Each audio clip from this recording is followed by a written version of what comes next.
Nación Uru, acá, caja, marca. Marca, kaukniri na katak sarawina kap sariyasipki, naira pachana kat pachaja hupan acá, taipinsti, y a tichiri na kasanchit kamaja niawa, wakt eta jarakyo kamata la jrana kapahani, chakrañi pataki.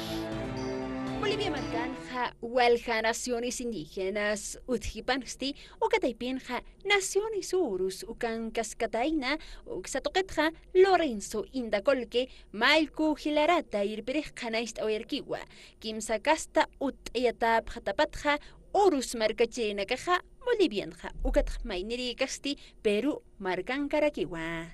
80.000 habitantes los urus antes de la invasión, después de la invasión que vivían. Siempre han sido hombres lacustres. En lengua uru se llama Kasuñe, quiere decir gente de agua, Otsuñe, hombre del lago, dedicado en la pesca, en la casa, no eran agricultores, eran pescadores. Eran también grandes constructores de navegación de balsa. Kunjamateja sarawina kapa, sarayasipki, istapt awina kapsa, kamawina kapsa, haniwa chaktayaña munapkarakiti, taika lajrapa.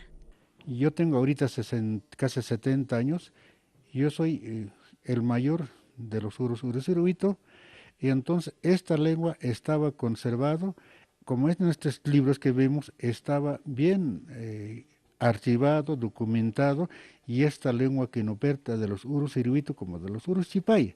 Ukamat Hamawa, Pectawia Pjaraki Utayaña, Instituto de Lengua y Cultura Uru, Caucanteja Uru Lajraja Yatichataki, Hiskawa Wanakata, Hiliranta, Marcachirina Kama, Amtawija, Takina Kapajahani, Chakraña Pataki, Sasawa, Técnica, Angélica Inta, Kanaist Anewayaraki. En la actualidad las nuevas generaciones hemos seguido ese paso y el actual gobierno también no solamente ha dado la posibilidad de que la lengua sea pues manejado en solamente textos, sino que también tenga las posibilidades abiertas en temas, en diferentes ámbitos, ya sea educación, política, cultural, en todo ámbito, ¿no? Entonces estamos en ese proceso y se está llevando adelante así con el IPELCSE y también el apoyo de algunas instituciones.